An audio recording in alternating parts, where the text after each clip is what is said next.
오늘은 코로나 시대의 돌파 핵심 키워드다라는 제목으로 말씀을 전해드리고 하고 싶어요.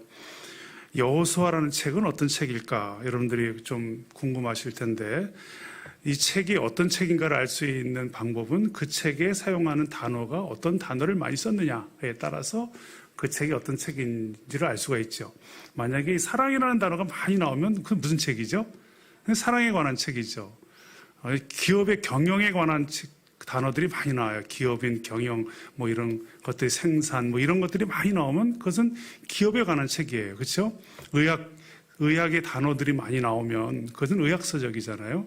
그러면 성경에도 66권의 성경책 중에 이 여호수아서는 어떤 책일까? 그 단어들을 많이 사용하는 단어들을 보면 이 책이 어떤 책인지를 알 수가 있는데 1장만 봐도 여호수아서 1장만 봐도 이런 단어가 나와요. 서두에 1장에 보면은 9절에 명령, 강하라, 담대하라. 11절에 보면 진중, 전투의 현장에 어떤 그런 진을 치고 있는 진중에 그런 것을 말하죠. 그 다음에 양식, 용사, 무장. 그 다음에 18절에 보면 명령, 복종, 오직 강하고 담대하라. 무슨 책일까요? 무슨 책일까요? 이런 단어가 어디서 많이 써요? 전쟁하는 데서 많이 사용하는 단어잖아요. 여호수아서는 어떤 책이냐? 전쟁에 관한 책이다라고 볼 수가 있어요. 성경은 전쟁에 대해서 이렇게 말씀하세요. 너희는 전략으로 싸워라. 승리는 지략이 많음에 있습니다. 전쟁이 어느 날 갑자기 치러졌을 때 준비가 되지 않은 상태에서 전쟁을 맞이하면 어떻게 되죠? 그 전투는 이길 수가 없죠. 항상 전략이 있어야 되고 지략이 있어야 되고 미리 사전에 준비되어 있는 모습들을 보게 되어집니다. 하나님께서 가나안 땅이라는 땅을 약속의 땅으로 주셨어요. 근데 이 약속의 땅에 우리가 믿음으로 선포하고 나아가는 데 있어서도 전략이 필요한 거죠. 그래서 가나안 땅이 고구마처럼 길어요. 근데 그 긴 땅, 가나안 땅 중에 가장 중요한 전략적 요충지라는 게 있어요. 다시 말하면 어느 고지를 점령했을 때 이 가나안 땅을 점령하는데 가장 유리한 고지가 있게 마련이거든요. 그래서 고지를 점령하기 위해서 많은 사람들이 거기에 전투를 벌이고 그런 일이 많이 벌어지잖아요. 가장 중요한 전략적 요충지가 바로 여리고성이에요. 여리고성. 바로 가운데 중앙에 있었는데 그 중심부에 견고한 성이 하나 딱, 이 가나안 땅의 중심부에 굉장히 견고한 성 하나가 딱 있었는데 그것이 바로 여리고성이었어요. 고고학자인 존 카스팅이라는 박사가 조사에 의하면 그 당시의 무기로는, 그 당시의 인간의 방법으로는 이 여리고성을, 견고한 이 여리고성을 무너뜨릴 수 있는 무기는 없었다 라고 이렇게 말합니다. 이중벽으로 되어 있기 때문에 그 성벽 위에서도 사람이 살았어요. 그 누구죠? 라합이라는 여자가 여리고를 정탐했을 때 성벽 위에서 살았잖아요. 그러니까 그 성벽의 넓이가 사람이 살 수 있을 정도만큼 엄청나게 길었고 두꺼웠다는 거죠. 그렇기 때문에 인간의 방법으로는 이 성을 기어 올라서 이것을 정복하고 이것을 무너뜨리는 방법은 전혀 없다라고 이렇게 말하는 것입니다. 영국의 장군이었던 에드워드 알렌비라는 장군이 있었어요. 이 장군은 영국이 전쟁을 얼마나 많이 치른 나라입니까? 해양의 전쟁을 굉장히 많이 치렀던 나라였잖아요.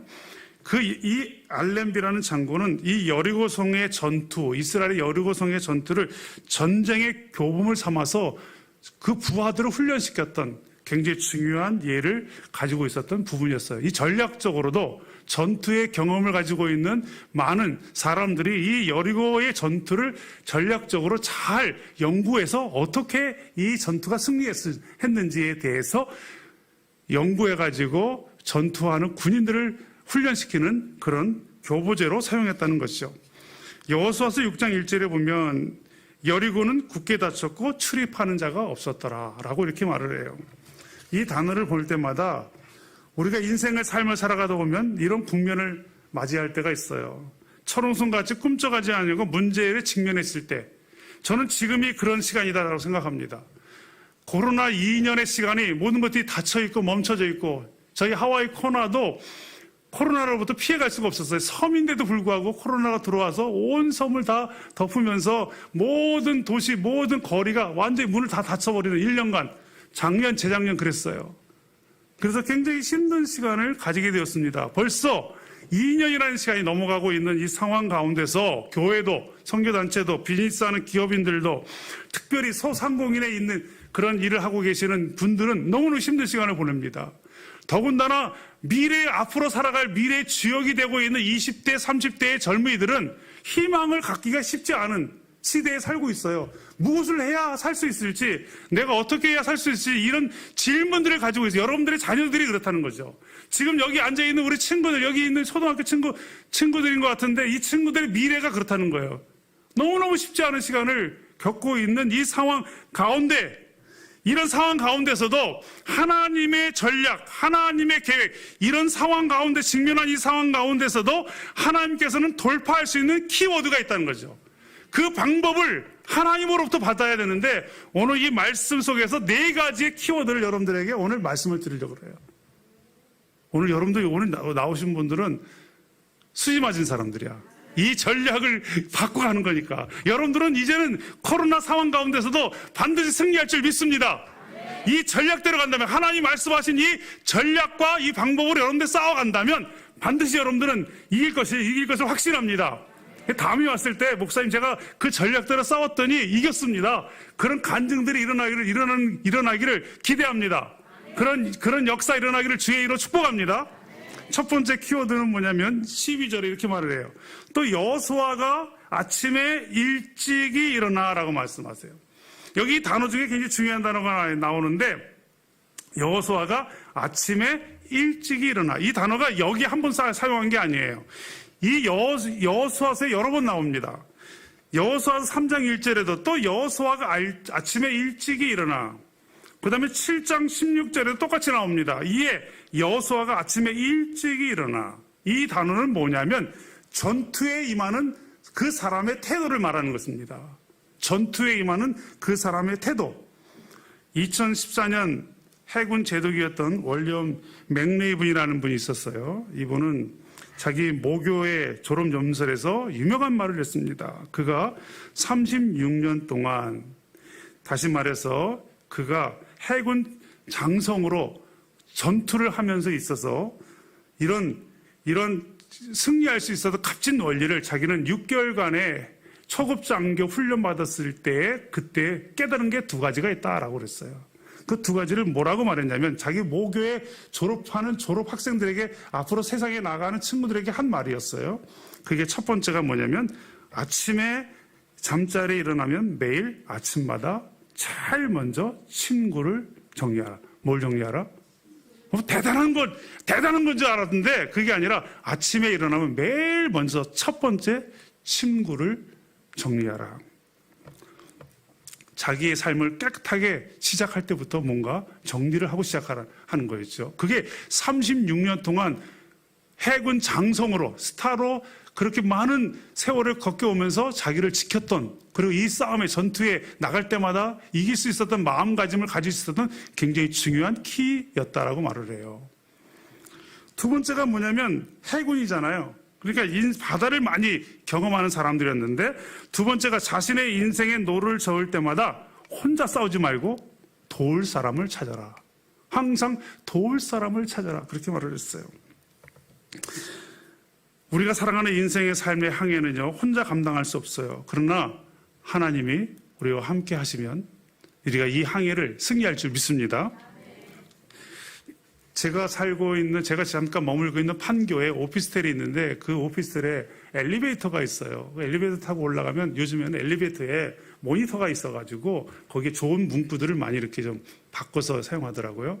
그래서 제가 올라가는데 존 웨인이라는 영화 배우의 문구, 그분이 돌아가신 분인데 그분의 문구가 이렇게 써 있어요. 그 문구가 제 마음에 딱 왔어요. 그 문구가 뭐냐면, 인간은 인생의 방향을 결정할 삶의 원칙이 있어야 된다. 인간은 인생의 방향을 결정할 규칙, 삶의 원칙이 있어야만이 그 사람이 성공할 수 있다라고 이렇게 말하는 거예요. 여호수아는 이 전투에 임하는 자신의 삶의 첫 번째 키워드, 태도가 일찍이 전투를 준비하며 마음가짐을 한 태도를 가졌다는 것입니다. 저는 여러분들에게 말씀을 드리고 싶어요. 여러분들이 코로나 상황에 힘들다, 어렵다, 굉장히 내 가정에 내 자녀들이 어려운 상황이 생긴다. 그렇다고 해서 문제가 해결되는 게 아닙니다. 그 어려운 상황은 어렵다고 해서 그리고 하소연한다고 해서 해결되는 게 아니에요. 그것을 할 수 있는 방법은 내 삶의 태도가 바뀌지 않으면 절대로 해결되지 않는다는 것입니다. 내가 있는 이 직면한 이 문제가 내 삶에 내가 바꿀 수 없다면 내가 바꿔서라도 이 삶을 변화시키려고 하는 그 태도를 가지는 그 싸움의 태도를 여러분들이 가지고 있을 때 승리할 수 있다는 거예요. 원망하지 말고 불평하지 말고 누군가 미워하지 말고 이런 상황을 이렇게 도래된 그런 상황들을 여러분들이 원망하지 말고 하나님 내가 이걸 이길 수 있는 내 삶의 태도를 가질 수 있는 게 무엇입니까? 내가 무엇을 바꿔야 이 삶을 이길 수 있겠습니까? 내 가정이 변화되려면 내 삶에 어떤 태도를 가져야 하겠습니까? 내 비즈니스가 어려운데 무엇부터 내 삶의 태도를 바꿔야 이 비즈니스가 성공할 수 있겠습니까? 라고 하는 그 질문을 하나님 앞에 가지시고 그것을 바꾸는 일을 시작해야 된다는 거예요. 제가 나이에 걸맞지 않게 좀 협착이라는 증세가 왔어요. 원래 협착이라는 척추가 노화에 의해서 척추의 뼈가 이렇게 쭈그러드는 거죠. 그래가지고 협착이 오면 신경관이 좁아져가지고 다리가 저려와요. 제가 아까 찬양하다가 잠깐 앉았던 이유는 저려오면 앉았다 일어나면서 괜찮아요. 근데 이건 어르신이 되면 누구나 다 생기는 거예요. 그래서 이제 키도 줄어들잖아요. 척추가 줄어들면서 키도 줄어들잖아요. 그래서 어르신들이 가다가 힘들면 주저앉아서 앉았다가 일어나면 또 가고 그러잖아요. 그게 좀 일찍 왔어요. 그 일찍 왔는데 이걸 해결할 수 있는 방법이 뭘까? 제가 하나님이 저에게 이번에 한국에 오면서 깨닫게 준 것은 뭐냐면 무조건 제일 먼저 해야 될 일은 뭐냐면 뭘까? 하나님께 물었더니 무조건 계단을 만나면 엘리베이터를 타지 말고 걸어 올라가라. 그게 하나님 저에게 하신 말씀이었어요. 제가 할 수만 있으면 오늘 목사님이 저를 안내하냐고 제가 이 건물을 잘 모르니까 엘리베이터를 타고 올라왔는데 제가 다시 차에다가 짐을 들어 내려갈 때는 엘리베이터를 탑니다. 관절에 무리가 계단이 가니까. 그럼 올라올 때는 엘리베이터를 탔을까요? 계단을 올라왔을까요? 그렇지. 제가 공부를 잘하시네. 제가 계단을 타고 계단을 걸어 다녀요. 9층인데 제가 머물고 있는 데도 9층인데 올라갈 때 항상 걸어서 올라가요. 그것이 내가 이 질병을 극복하고 나아가는 데 있어서의 하나님이 나에게 준 첫 번째 작은 태도의 변화를 말씀해 주는 거죠. 저는 여러분들에게 이런 말씀을 드리고 싶어요. 이 코로나 시대를 돌파하는 하나님의 핵심 키워드는 여러분들의 작은 삶의 태도를 무엇부터 바꿔야 될 것인가? 그것을 물으시고 그것을 바꾸는 결정을 하는 여러분 되시기를 바랍니다. 그렇게 하시겠어요? 다음 주에 오실 때마다 목사님이 들어와서 무슨 태도 바꾸기로 했어? 여기서 다 물어볼 줄 몰라요. 새 목사님 오늘 금요일에 나온 사람들은 글쎄 어떤 태도로 바꾼 거야? 뭐 하기로 했어? 내가 이거 하기로 했어요. 저는 이거 다 그렇게 대답하시기 바랍니다. 네? 안 하실 분도 몇 분 있나 봐. 대답을 그렇게 하시기 바랍니다. 예, 두 번째 키워드는 오늘 12절에 이렇게 말씀하세요. 또 여호수아가 아침에 일찍 일어나 제사장들이 여호와의 궤를 메고 그랬어요. 여기서 여호와의 궤라는 단어가 나와요. 여호수아 3장 3절에도 이 단어가 또 동일하게 나오는데 백성에게 명령하여 이르되 너희는 레위 사람 제사장들이 너희 하나님의 여호와의 궤를 메는 것을 보거든 그것을 떠나 그 뒤를 따르라 라고 말을 해요. 여기서 이 언약궤, 여호와의 궤, 이 여호와의 궤 안에 뭐가 들어있을까요? 여러분 잘 알다시피 만나를 담은 금항아리 있었잖아요. 근데 아론의 쌍난 지팡이 그리고 또 뭐가 있었냐면 하나님의 약속의 말씀이었던 두 돌판이 그 안에 있었잖아요. 다시 말해서 여호와의 궤라는 것은 뭐냐면 약속의 말씀을 말하는 거예요. 여러분 인생에 지탱해 줄 힘이 누구나 다 있어야 되거든요. 여러분들이 우리 육체를 지탱해 주는 가장 힘은 뭐냐면 허벅지가 아주 튼튼하실 때 그분이 장수한다 그래요. 다시 말해서 허벅지가 튼튼한 게 우리 몸을 지탱해 주는 굉장히 중요한 기둥과 같은 거라죠. 그래서 허벅지 둘레가 따라서 인간의 수명도 달라진다라고 이렇게 말을 합니다. 그래서 어르신들이 몸이 쇠약해지면 어디 근육이 많이 빠지면 허벅지와 엉덩이 근육이 많이 빠져요. 그러면 척추가 무너지고 그리고 나서 이제 눕게 되고 그리고 주님이 부르시는 시간이 가까이 오게 되는 그런 부분들이 보게 되어지는데 인생의 삶에도 우리를 지탱해주는 힘이 있는데 그리스도인들에게 지탱해주는 힘은 뭘까? 그리스도인들에게 지탱해주는 힘은 하나님의 약속의 말씀이 있어야 된다는 거죠. 그래서 오늘 여호수아서 6장 2절에도 여호와께서 여호수아에게 이르시되 보라 약속의 말씀을 분명히 해요. 이 여리고성에 싸움하기 전에 약속의 말씀을 분명히 합니다. 여호와께서 여호수아에게 이르시되 보라 내가 여리고와 그 왕과 용사들을 어떻게 했다? 내 손에 어떻게 했다? 붙였다. 확실한 약속의 말씀, 하나님이 하신 말씀이에요. 이 전투에 능하시고 전지전능하신 하나님께서 말씀하신 거예요. 이 싸움엔 너희 손에 붙였다. 너희가 승리할 것이다. 너희가 이길 것이다. 그 약속의 말씀을 주셨어요. 그리고 16절에도 말합니다. 7번째에 제사장들이 나팔을 불 때 여호수아가 백성에 이르되 외치라. 여호와께서 너에게 어떻게 했다? 이 성을 주셨느니라. 이 외치는 하나님께서 약속의 말씀이 있었어요. 저는 여러분들에게 말씀을 드리고 싶어요. 이 코로나 시대를 돌파하는 사람들의 중요한 키워드는 뭐냐면 하나님의 이 싸움에 승리할 거라고는 약속의 말씀을 붙든 자.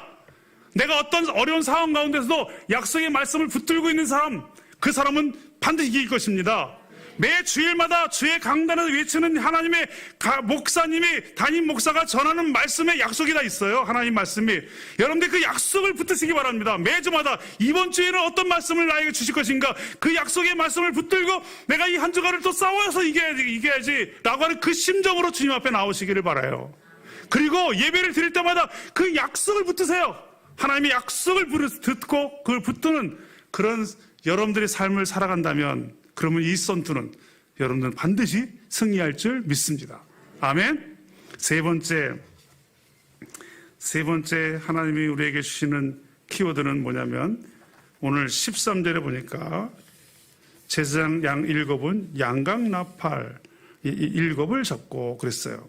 여호수아서 3장 4절에도 제사장 7은 3절 4절에도 7 양각 나팔을 잡고 이 언약궤 앞에 나아갈 것이요 제7일은 성을 7번 돌며 제장들은 나팔을 불 것이며 그랬어요. 제가 오늘 여기 와서 깜짝 놀란 게 있었어요. 오늘 이번 기도회가 무슨 기도회죠? 저는 오늘 여기 스케줄이 갑자기 잡혀가지고 제가 사실은 그냥 하나님이 이 한국에 올 때마다 하나님이 준비하신 말씀을 주세요. 그래서 그 말씀을 준비했다가 전하는데 오늘 와가지고 이 교회를 위해서 이 말씀을 준비해 주셨구나. 내가 그 횃불과 나팔 기도회라 그래서 깜짝 놀랐어요. 내가 어느 교회 가서 설교를 해도 아마 이렇게 기도회를 횃불과 나팔 기도회라고 해서 저를 부른 적은 없어요. 근데 이 교회는 이 교회를 위해서 이 말씀을 준비하셨구나. 하나님 말씀하셨구나. 이 나팔이 나오길래 깜짝 놀랐어요, 제가. 미리 사전에 이 기도의 제목을 자기가 알려주고 제가 설교 제목을 이걸 본문 적는 게 전혀 아니고 주님이 한국에 나올 때마다 하나님이 주신 말씀이 있어요. 그 말씀을 제가 갈 때마다 교회마다 전하는데 그 말씀이 오늘 이 교회에 주신 말씀입니다. 나팔 때문에 그래요. 나팔. 여러분 전쟁에 쓰는 나팔이 2개가 있어요. 전쟁에 쓰는 나팔이.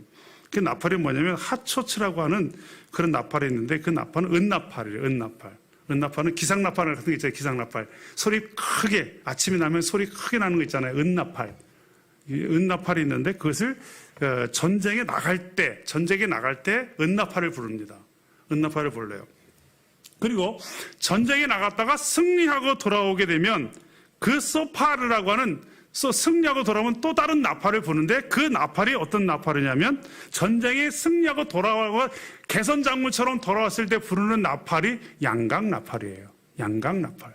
근데 오늘 축제의 일에 써야 할 승리의 시간에 써야 할 그 나팔을 전쟁에 나가는 시간에 아직 여리고성을 정복하러 나가는 시간에 은나팔을 불어야 되는데 하나님이 은나팔을 불라고 하지 아니하시고 무슨 나팔을 불라고 그러죠? 양각 나팔을 불러가세요. 전쟁은 하지 않았는데 이 얘기는 뭐냐면 이 여리고 성의 전투는 이미 승리했다. 이것을 선포하는 거예요. 우리가 승리할 것이다. 우리가 승리할 수 있어. 우리가 승리할 거야. 우리는 반드시 이길 거야가 아니고 이미 이겼어. 승리했어. 이렇게 선포하라는 거죠.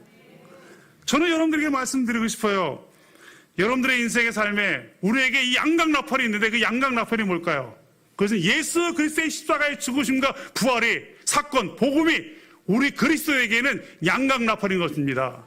죽음 앞에 섰을 때도 우리가 두려워하지 않는 이유는 뭡니까?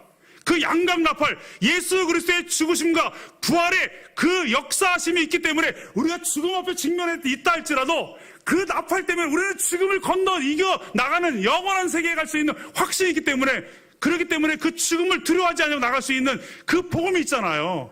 우리 모두에게 그 복음이 있는 사람들이 아니겠습니까? 저 세상 사람들은 그게 없어요. 그렇기 때문에 코로나 때문에 두려워하고 떨고 염려하고 걱정하고 그냥 막 난리를 칩니다.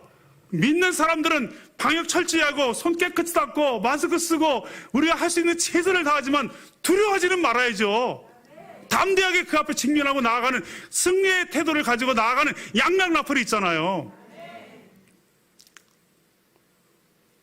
제가 아들이 오늘 아내한테 연락이 왔어요. 제 아들이 둘이 있는데 첫째, 둘째가 다 시애틀에 있습니다.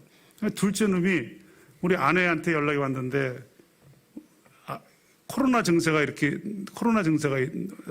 나타났다고 그래가지고 제가 메시지를 보냈더니 전화가 왔어요. 둘째 아들한테. 지금 회사에 못 나가고 자기 머무는 집에 머물고 있다 그러더래요. 그래서 증세가 어떠냐 그랬더니 이제 또 코로나 증세예요. 목 아프고 붓고 기침하고 열나고. 그래서 검사소에 가서 검사하고 결과를 기다리고 있다고. 그래서 집에서 혼자 머물고 있는 그런 시간을 가지고 있다고. 그러면서 제가 그러고 나서 기도해주고 메시지를 짧게 보냈어요. 보내고 나서 이 싸움에 엄마 아빠가 함께 중보자로 기도하고 있으니까 반드시 주님이 너희 곁에 함께 하시고 같이 임마누엘 되시니까 반드시 넌 승리할 수 있어. 확신, 그 마음 가지고 이렇게 썼어요.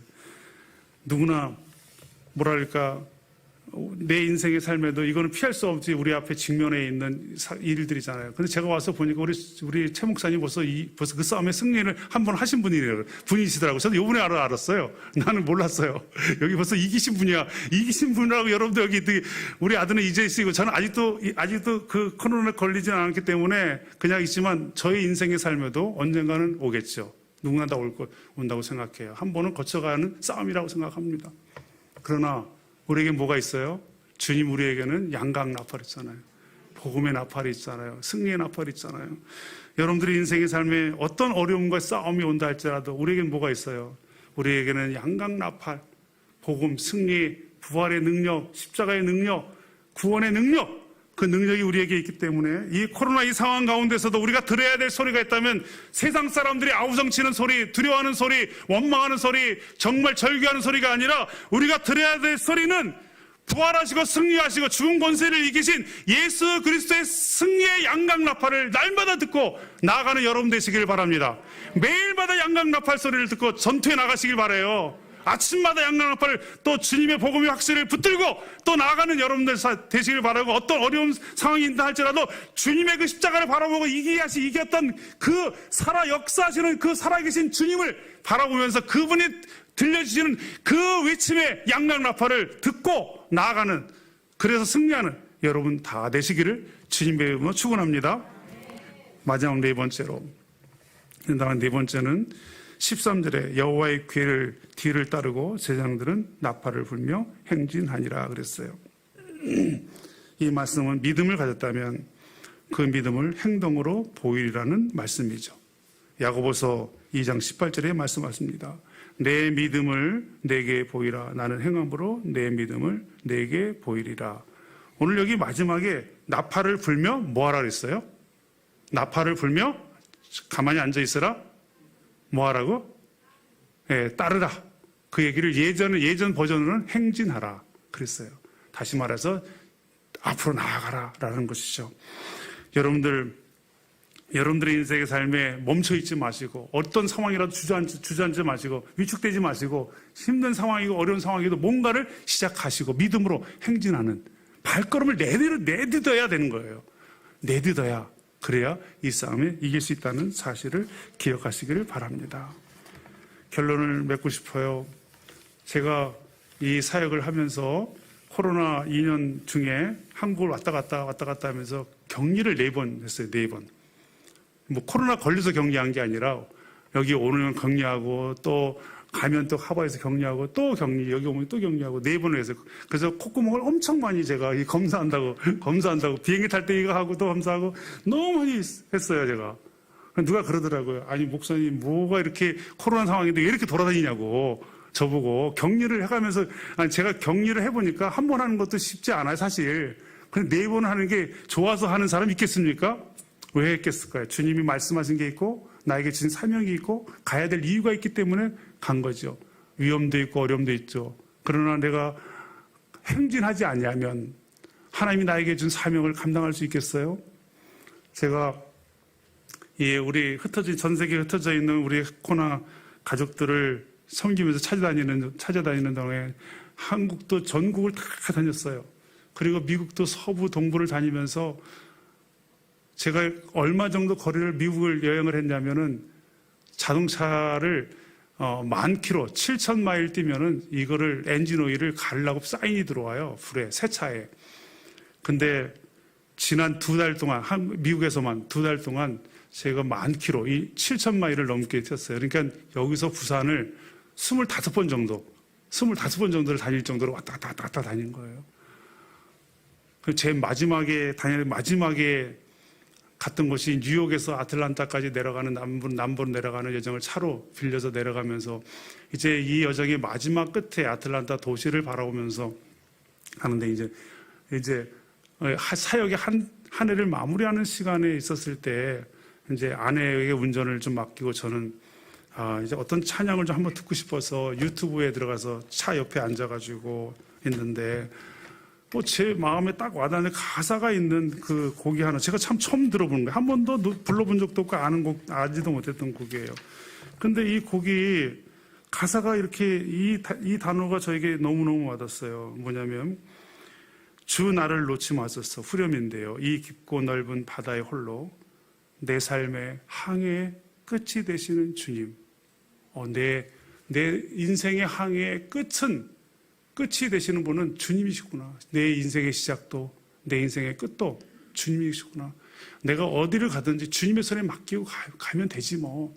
그날 주님이 부르셔서 끝난다면 그 인생의 끝도 여기서 항해의 끝이고 나를 살려주셔서 더 할 수 있다면 그 인생의 끝도 그분이 하시겠지라고 하는 그 마음으로 하는데 눈물이 팍 나는 거예요. 제가 노래를 몰라, 이 노래를. 그냥 들을 때 그 가사가 너무 좋아서.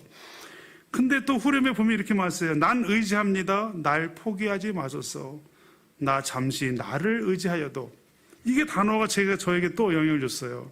내 삶의 항해의 방향을 잡아주소서. 하나님, 내 삶의 항해가 내가 결정해버리면 항상 실수하고 잘못된 길을 걸어갈 수 있고 잘못된 선택을 할 수도 있고 그러는데 내 삶의 항해의 방향을 주님이 잡아주세요. 라는 그런 마음으로 이 단어가 오면서 저에게 굉장히 감동이 되는 시간이 됐어요. 그래서 오늘 이 찬양을 부르고 기도하고 좀 마치고 싶습니다.